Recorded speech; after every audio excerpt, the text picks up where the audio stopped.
Alors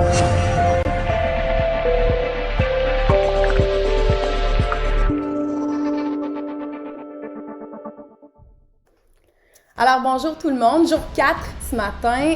Alors c'est le temps de vous demander en bonne maîtresse d'école, avez-vous fait vos devoirs du jour 1? On est de retour au pilier mindset, donc on est encore dans cette espèce de motivation, idée, comment on fait pour atteindre nos objectifs.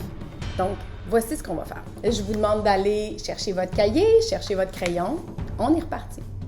Donc, quand on a débuté l'entraînement, je vous ai demandé pourquoi vous êtes ici. Je vous ai demandé les raisons du pourquoi. C'était quoi vos attentes? Qu'est-ce que vous vouliez faire? Bref, comment on est capable de savoir à l'intérieur qu'est-ce qu'on veut changer puis pourquoi on veut le faire? On a parlé des objectifs, qu'il fallait qu'ils soient réalistes.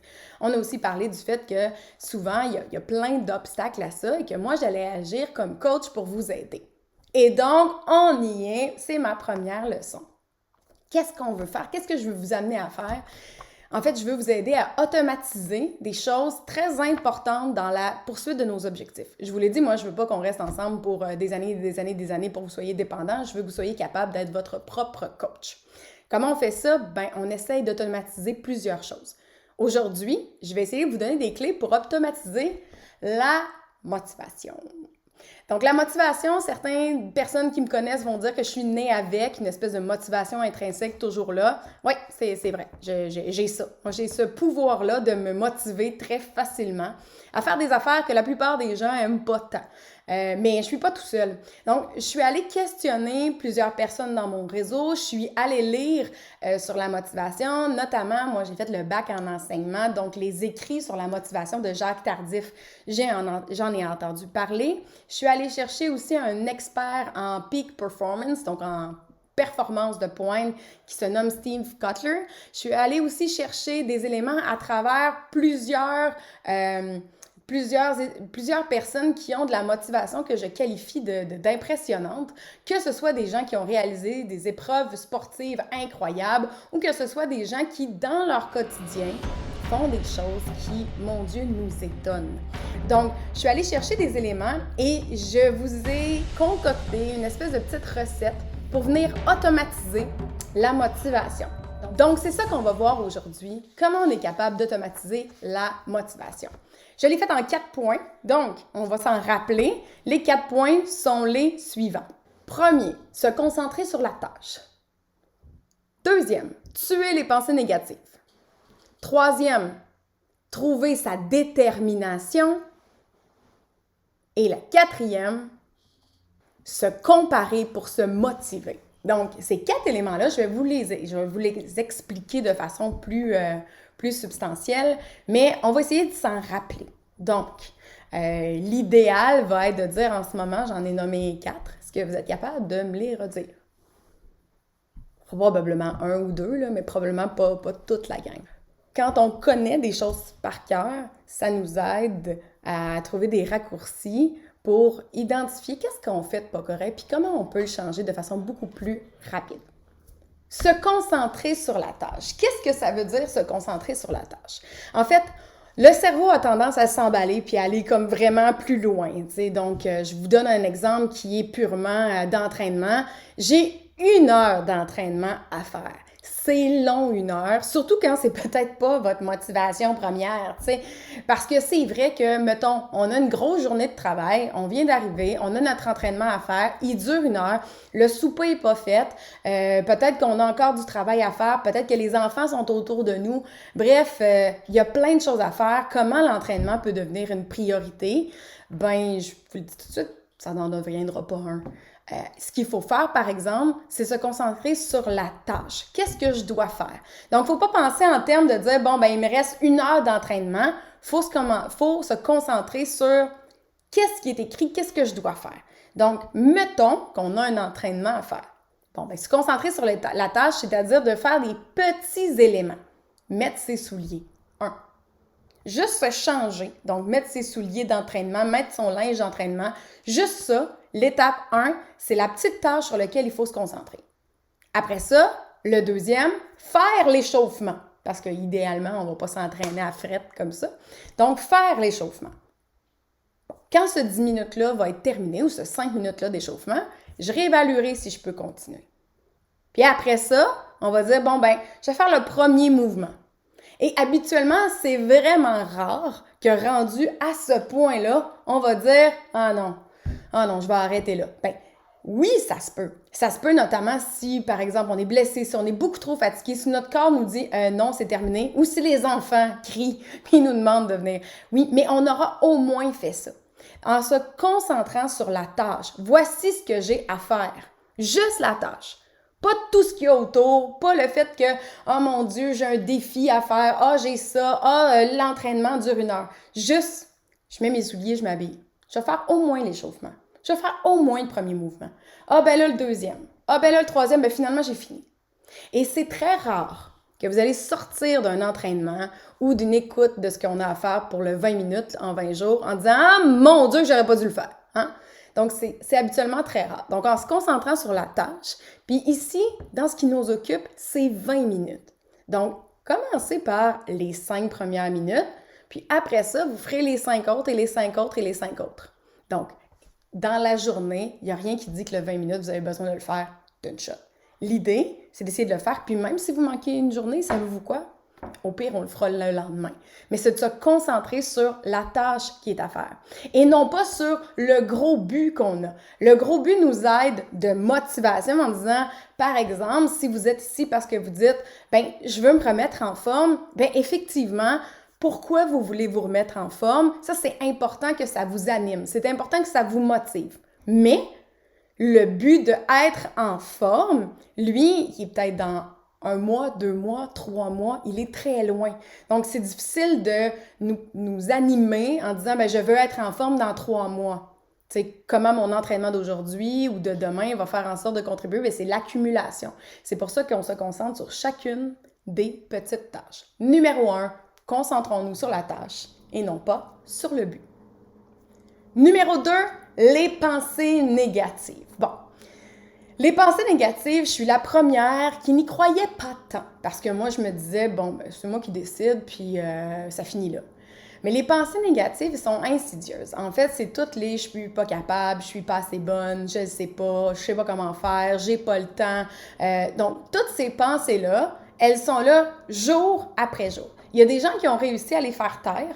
Il y a des gens aussi qui les ont remplacées par d'autres choses, donc remplacées par des pensées positives ou qui ont décidé d'enlever les pensées négatives puis qui ont mis à la place, par exemple, des obligations. Ça, c'est dangereux aussi parce que quand on est rendu obligé de faire quelque chose, ça peut être un poids, ça peut être un fardeau et ça devient contre-productif ou contre-motivationnel. J'ai des amis avec qui je m'entraînais en triathlon. Pour vous donner un exemple, en triathlon, des fois, il faut s'entraîner 1, 2 ou même voire 3 fois par jour. Quand tu aimes ça, mais que tu te mets dans la tête que c'est une obligation parce que tu veux pas manquer un entraînement, parce que tu veux être bon, parce que tu veux réussir, ben là, ça devient, à la place d'être une motivation, d'être un bonheur, ça devient une obligation, un poids. Donc, il faut faire attention avec quoi on remplace nos pensées négatives. Idéalement, on veut les transformer par des pensées positives ou des pensées moins négatives. Par exemple, ben, vous terminez un entraînement puis vous dites, ben moi, j'ai pas été capable de le finir. Ben, ça arrive. Donc, comme je le disais dans ma première vidéo, compassion, mais à la place de dire, bon, je suis pas bon, je suis pas capable, ben, j'ai pas été capable maintenant. Savez-vous quoi? La vidéo est encore là. Fait que vous pourrez réessayer demain ou après-demain ou après-après-demain ou même dans 1 mois. Et vous allez voir que oui, si vous continuez à vous concentrer sur la tâche puis à l'essayer, vous allez le réussir. C'est sûr que ça va fonctionner. Mais ce qui peut vous bloquer, c'est les pensées négatives de « je suis pas capable ». Donc, la première chose quand on a des pensées négatives, la première étape, c'est d'en prendre conscience. La majorité, du moins moi, j'avais même pas conscience que j'en avais. Je savais même pas que je pouvais avoir ça, une pensée négative, parce qu'elles étaient tellement dans ce que je me disais que ça devenait un fait. C'était plus une pensée. Je réussirai jamais à courir en dessous, par exemple, de 5 minutes au kilomètre. Ben effectivement, je réussirai pas si je pense comme ça. Donc, il y a ces éléments-là. Puis moi, j'étais très, très sceptique envers tous ces éléments de mindset-là parce que je me disais, ben non, c'est pas comme ça que ça marche, c'est mécanique, c'est mes jambes qui courent. Et donc, non, le mindset, il en fait pour beaucoup. La preuve, c'est que quand on se convainc qu'une pensée négative, elle est vraie, ben souvent, elle va arriver. Donc, quand je vous parlais de la course, du moment que j'ai lâché que je ne serais pas capable de courir à 5 minutes au kilo, puis que je me suis dit, bon, ben, je vais l'essayer, ben c'est là que c'est arrivé. Ça vaut la peine de l'essayer. Donc, il faut juste en prendre conscience, étape 1. Puis l'étape 2, c'est de les accepter. Bon, ben moi, je pense ça. Et là, d'un peu faire une réflexion avec soi-même, parce que même si la plupart ne veulent pas se l'avouer, on a toujours un petit dialogue intérieur. Je ne suis pas schizophrène, là, mais dans ma tête, je le sais que je me parle à moi-même et je me réponds. Donc, ben oui, j'ai une pensée négative. OK, parfait. Comment je fais pour la changer? Et là, c'est de la changer en pensée positive. Mais ça se fait pas du jour au lendemain. Donc, c'est pas un switch. Il n'y a pas justement de switch qui fait comme de positif à négatif. Là. Ça n'existe pas comme ça. Donc, il faut amener son cerveau tranquillement. Et la meilleure méthode, c'est en utilisant le maintenant. Ce qui veut dire, je suis pas capable, par exemple, de faire mon push-up maintenant. Je suis pas capable de réaliser que j'ai des pensées négatives maintenant. Peut-être que je vais être capable demain. Puis quand vous réussissez à le faire, ben là, c'est de se dire « Hey, bravo, t'as réussi » ou « Je vais l'essayer ». Par exemple, ben effectivement, j'ai jamais été capable de faire des squats à une jambe. Je vais l'essayer.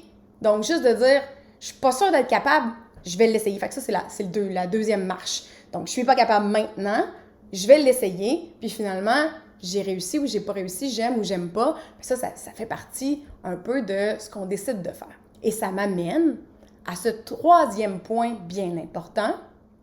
Le troisième point qui est la détermination. La détermination, il y a plusieurs niveaux de détermination. En fait, en anglais, Steven Kotler a théorisé la détermination ou la persévérance en appelant ça le grit et les 6 niveaux de grit. Ici, je ne vais pas aller dans le détail dans ce qu'il avait amené, mais je veux quand même vous amener des éléments qui vont vous aider à automatiser la détermination parce que la détermination est une grande composante de la motivation. Pensez-y. Vous avez la détermination jour après jour de faire quelque chose.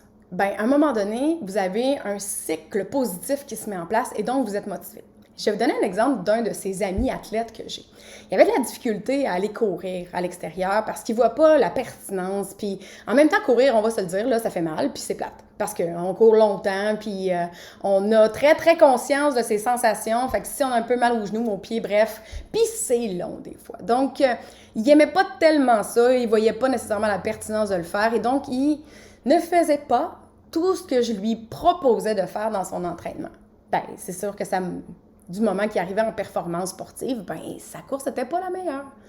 On a commencé ensemble à développer justement cette détermination-là à suivre ses entraînements. Bien sûr, au début, moi, je suis allée avec lui. Je suis allée avec lui pour pouvoir le faire.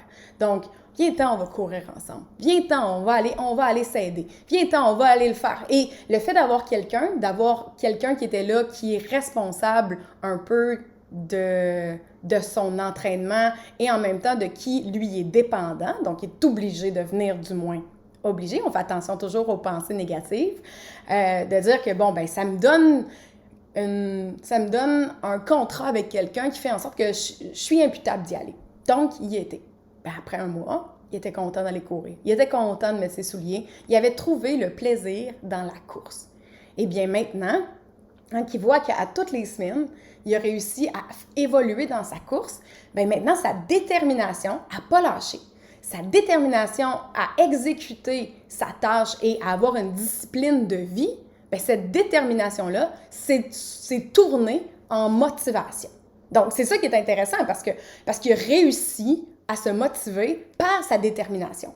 Mais ça, je vais le dire un petit peu, comme je lui ai dit, ça prend quelqu'un qui te force un petit peu. Là. Il faut comme un peu t'obliger au début. Là.